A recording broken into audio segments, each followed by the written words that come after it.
wartime rhetoric is practically a subgenre of history. There has always been a need for it, particularly during World War II, which required an abundance of soaring speeches where the courage of a nation hung by a thread. Possibly the most dire time of the war was immediately after the fall of France, where the British Empire was seemingly alone in the fight, and one man had the responsibility of rallying his country to war.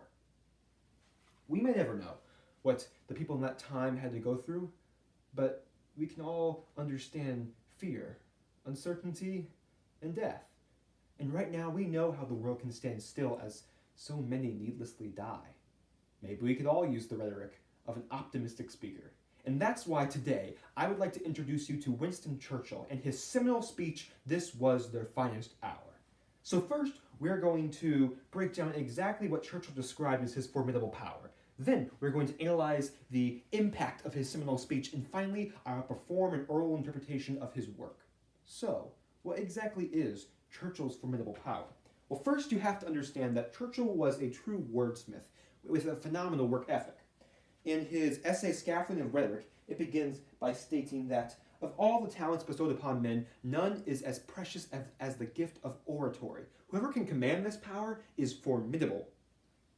Churchill also had a vocab of over 65,000 words, and unlike many contemporary politicians, he wrote his own speeches himself.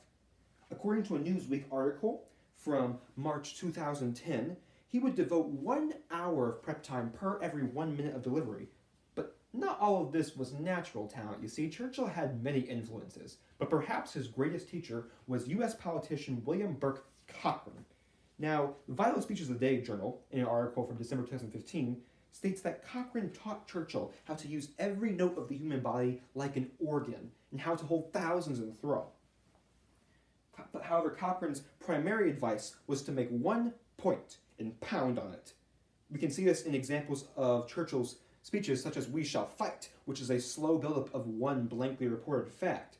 Cochrane told Churchill to speak the simple truth, which the simplicity allowed for a greater impact, and this was amplified by Churchill's striking imagery. So Churchill, he was a picture painter, and he would speak of the landscapes the British were fighting for, contrasting the broad, sunlit uplands with the dark abyss of a new dark age.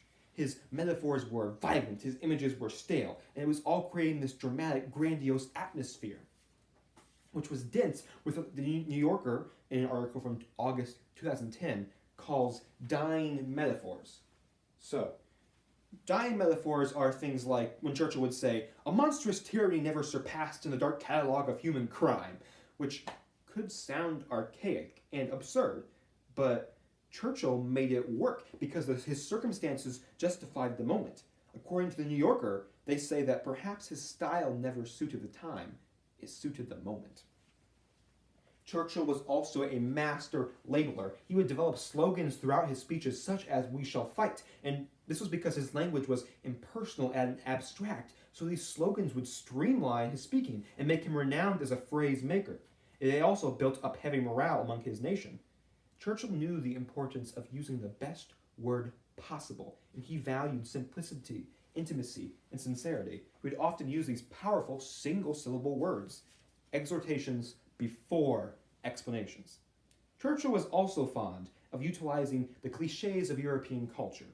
So in an article from June 2012, the New York Times states that Churchill believed English literary traditions defined what was coming under attack by the Nazis, and that his speeches declared an allegiance of language and ideology. Churchill did not think of national interest, but instead of a national character, and his goal was to connect with that character, to become one with the audience. And his effectiveness would depend on various variables, such as his correctness of diction, his climax of speech, the use of extra giant language, tactful analogies, and most importantly, his sincerity. He had to believe what he was saying. Churchill would mix these emphatic ends with conventional ideas and then throw in an old-fashioned slogan. And so let us look at an essential example of all of these elements working together as we analyze the impact of his seminal speech, "This was their finest hour." The times were becoming dreadful. Germany had conquered all of Europe. Dunkirk was barely 2 weeks ago, and few in England were prepared to recognize what was actually going on in Germany. World War I was still very near in their minds. So, on June 18th, 1940, Churchill, who was barely 6 weeks in office, had to unite the people against an overwhelming enemy, and he prepared his final speech before the war hit home. So according to the New York Times, in an article from June 2010, he would redraft his speech up until the minute he delivered it. The Finest Hour speech was originally 23 pages long, and his delivery lasted 36 minutes. During the speech, there are 3 movements, as with many of his speeches. First, he reminds the audience of what they face. His emphasis on inclusion was key to support from the British public. And then second, he would emphasize a clever enemy, and he would demonstrate that sacrifices and choices had to be made. And finally, he reveals how big a responsibility the world, but especially the British people, face. He would frame the war as this battle between good and evil, and that the fate of the free world hung in the balance. The Finest Hour is an excellent example of Churchill's unconventional yet classic rhythm. So Churchill's final typescript of Finest Hour is actually laid out in a very poetic blank verse format, which is often compared to the Old Testament book of Psalms or Shakespeare. In The Scaffolding of Rhetoric, he writes that his rhythm would use long, rolling, and sonorous sentences that would appeal to the ears of audiences. But there were some different perspectives on this. You see, Churchill was mocked for his old-fashioned bombastic style. Critic Herbert Reed criticized his overwhelming imagery, melodrama, and metaphors. But others praised him. You see, Alan Packwood, director of the Churchill Archive Center, disagrees with Mr. Reed. He states that the rhythm brought life to Churchill's oratory, and that he raised the art of speechmaking to high literature.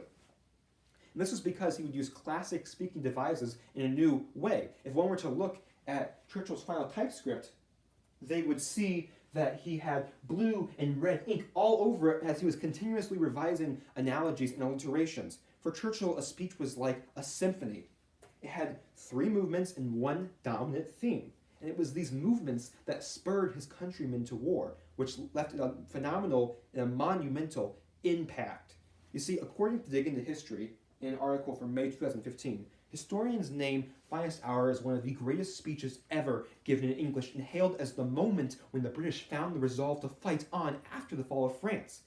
England may well have fallen or made generous concessions to the Nazis had Churchill's sheer power of rhetoric not awakened them to their threat. His words also sparked Hitler's pride as Hitler abandoned his strategy to take out airfields and aircraft factories and instead began terror bombing London, which allowed the Royal Air Force to regroup and defend the nation. You see, Churchill's words saved his country, but maybe also the world. They said what had to be done, announced why it had to be done, and inspired who had to do it. Now, let me inspire you with his powerful words from This Was Their Finest Hour. I spoke the other day on the colossal disaster when the French failed to withdraw from Belgium when they knew their front was broken. Only 3 British divisions were able to stand with their French comrades. I said then that the disastrous military events in France would make no difference to the resolve of this country to fight on, if necessary, for years, if necessary, alone. We have on this island today a powerful military force, yet I do not underrate the severity of the ordeal which lies before us. Many say, win or lose, sink or swim, better to die than submit to tyranny. But there are reasonable hopes of victory. The British Empire across the oceans, Canada, Australia, South Africa, New Zealand, are absolutely devoted to the ancient motherland.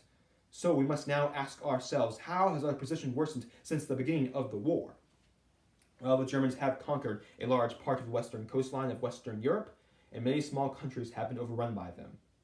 From the moment we declared war on the 3rd of September, there was always a possibility Germany may turn all her air force upon this country. We have lived under this threat all this time. Yet, in the meanwhile, we have greatly improved our methods of defense and learned that the individual pilots and the individual British aircraft have a sure and definite superiority. I see great reason for intense vigilance and none whatsoever for panic or despair. But we do not yet know what will happen in France. We in this island, in the British Empire, will never lose our comradeship with the French people. If we are called upon to endure what they have been suffering, we shall emulate their courage. And if final victory rewards our toils, freedom shall be restored to all. The Battle of France is over. I expect the Battle of Britain is about to begin. Upon this battle depends the survival of Christian civilization. Upon it depends our own British lives, the long continuity of our institutions and our empire. The whole fury and might of the enemy must soon be turned on us. Hitler knows he will have to break us in this island or lose the war. If we can stand up to him, then all Europe may go free and the life of the world may move forward. But if we fail, then the whole world, including the United States, including all we have known and cared for, will sink into the abyss of a new dark age.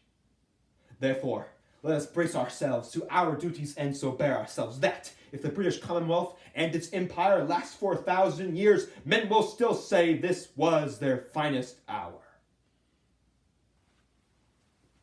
Today, we explored Winston Churchill's seminal speech, "This Was Their Finest Hour."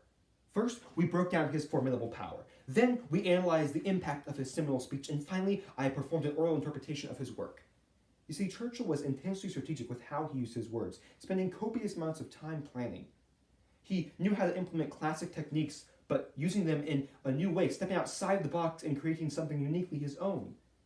Churchill's speeches were powerful and timelessly heroic, encapsulating an era of great sacrifice and great bravery.